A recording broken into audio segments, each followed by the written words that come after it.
अस्सलाम वालेकुम। So guys, आज हम तवा लगाने लगे हैं आप सबके फेवरेट रजब भट्ट इज्जत सट पैसा चट।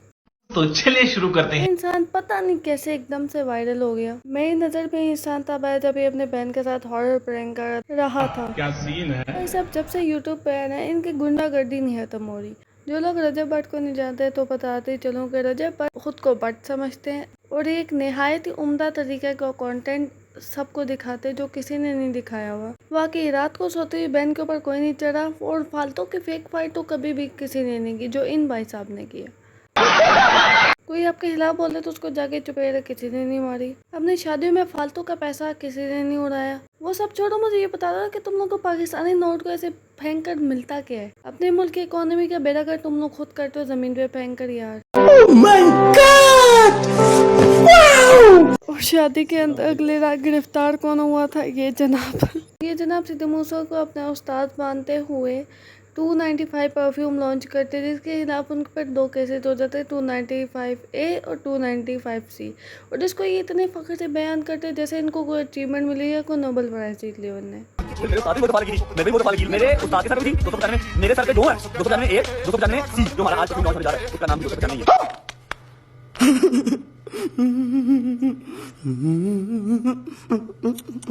फिर जब इनके ऊपर केस हुआ तो ये बहुत ज़्यादा 30 बार हाथ से भर रहे थे। खुद को कहते कि मैं मुल्क छोड़ कर नहीं जाऊंगा क्योंकि मेरे उस्ताद सिद्धू मूसा ने मुल्क नहीं छोड़ा था, जबकि ये मुल्क छोड़कर भाग गए थे। ऐसे भी मेरे उस्ताद ने पिंड नहीं छड्या ते मैं लाहौर नहीं छड्डा। ऐसे भी मेरे उस्ताद ने पिंड नहीं छड्या ते मैं लाहौर नहीं छड्डा। आज मेरी आखिरी रात है पाकिस्तान में। फिर ये मुल्क छोड़कर भाग गए। जब इनको क्रिटिसाइज किया गया और बाहर मुल्क जाकर मतलब खाना काबा में जाकर इनने वीडियो बनाई कि 295 मैंने ऐसे नहीं बनाई थी, मेरी गलती होगी, ये मेरे लिए इंसाफ किया जाए और ये तो वो कंट्रोल। फिर ये खाना काबा से वापस आए तो उन्होंने अपने हाथ में टैटू बनाया हुआ था अपनी मामा की मोहब्बत में।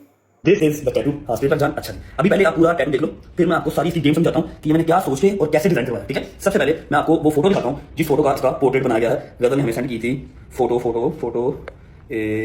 ये है वो फोटो जिसका पोर्ट्रेट बनाया गया है। ठीक है, अब यहाँ पर ये फोटो है, इसके ऊपर नीचे जो है सारी एक एक चीज की कोई ना कोई बात है, कोई ना कोई स्टोरी है। ये देखो ये हाथ बने हुए हैं, ये दुआ के लिए हाथ उठे हुए हैं ऐसे करके, ये दुआ के लिए हाथ उठे हुए हैं। सेंटर में मेरी माँ आ गई, ये ऊपर सूरज है, ये सूरज है और ये शुआएं निकल रही है। इसको जन्नत से जन्नत से तरजीह दी है, मतलब बादल बनाएंगे। ठीक है, माँ की दुआ जन्नत की हवा। ठीक है, ये सराउंडिंग में हल्का टच दिया ताकि वो खाली खाली ना लगे और इसको इस तरह बनाया गया कि जो अभी आलम चल रहा है आपके भाई के ऊपर, अगर सर्वाइव करके चल रहा हूँ तो कुछ भाइयों की दुआएं और मेरी माँ की दुआएं। ठीक है, खराब हो जाएगा, मैं माँ अम्मा बहन पे आ जाऊंगा, मैं इनकी अम्मा बहन पे आ जाऊंगा। इस पॉइंट पर देखा जाए तो ऐसे ही लग रहा था जैसे कि अपने फैन फॉलोइंग इंक्रीज करने के लिए ऐसी 2 नंबर हरकतें कर रहे हैं। ओके।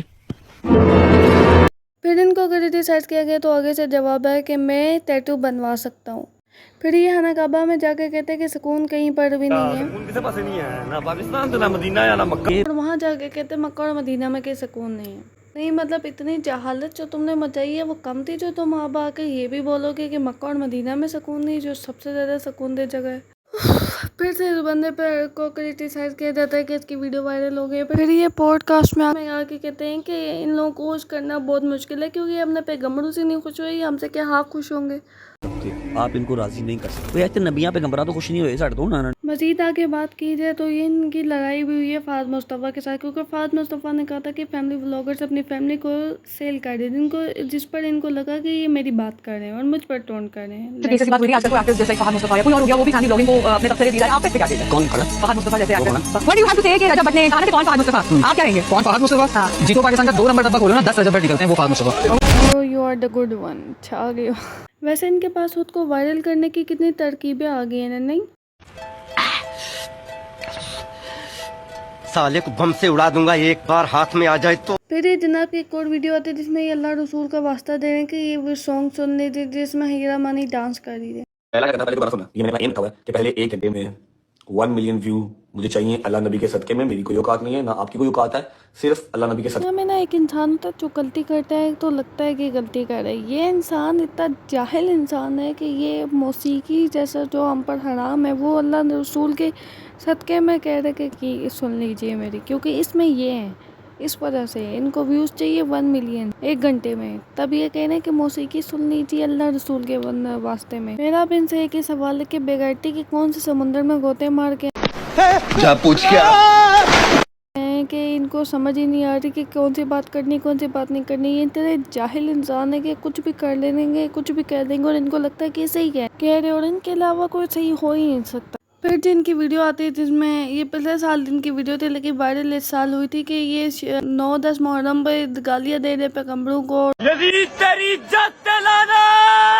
सिर्फ यही नहीं, इनने पूरे खानदानों को गालियां दी, उनकी नस्लों को गालियां दी जिनमें पैगंबर भी थे और हजरत माविया भी थे। अगर जो कि मुसलमान थे तो कोई आपको कह देना कि आपके जन्ने पर लाना तो आप अपने दोस्तों को लेकर आके उसके घर घुस जाते हो, उसको मारना तोड़ना शुरू कर देते हो, उनको जिंदा नहीं छोड़ते। तो इनने स्कैम के तौर पर एक चीज़ बनाई जिसको कहते हैं यूट्यूब कोर्स। इन्होंने कहा कि हम यूट्यूब पर टॉप पे क्यों आ रहे, मैं और डकी यूट्यूब पर टॉप पे क्यों आ रहे, क्यों जिसका हम ट्यूटोरियल देंगे जिसकी फीस स्कूल गोइंग बच्चा भी दे सकता है। तो स्कूल गोइंग बच्चे ने तो फीस दे दी थी लेकिन आपने उसके साथ बहुत बड़ा कर दिया था क्योंकि आपका कोर्स शुरू से तो था ही नहीं, आपने तो स्कैम करना था।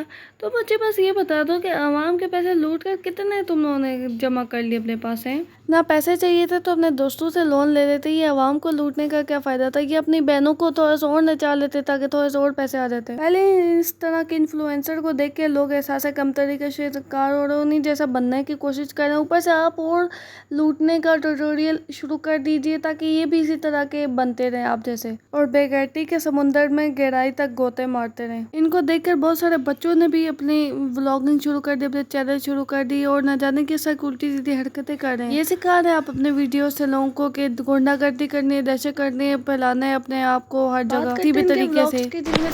जा पूछ क्या भूत बंगला खेल होते हैं या अपनी बहन के साथ भूत बंगला खेल होते हैं या कोई पागलपन का इनको दौरा पड़ता है या कुछ ऐसा वैसा कोई सीन हो जाता है। कैमरे सामने पर होते हैं, घूम ये घर में रहे होते हैं और इनके आगे पीछे कैमरा चालू होता है लेकिन सारी आवाम अंधी है, हमें तो दिखाई नहीं देता ना कुछ भी।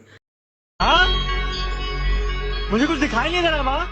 बस जी अब मैं अब इस इंसान के खिलाफ अब और कुछ नहीं बोलना चाहती क्योंकि अगर अब मैंने बोला तो मैं अखलाकियात के दर्जे से कुछ ज़्यादा ही नीचे गिर जाऊँगी जैसे ये गिरे पड़े हुए हैं। तो अब इतना काफ़ी और आप बस बता दीजिए कि आप लोगों को वीडियो कैसी लगी और अगर आपको किसी और पर रोस्टिंग करवानी तो वो भी बता दीजिए ताकि मैं किसी और का भी तवा लगा सकूं। तो मिलते हैं आपसे अपनी नेक्स्ट वीडियो में, तब तक के लिए अल्लाह हाफिज़। मेरी इस वीडियो को like share comment and subscribe करना नहीं भूलिएगा।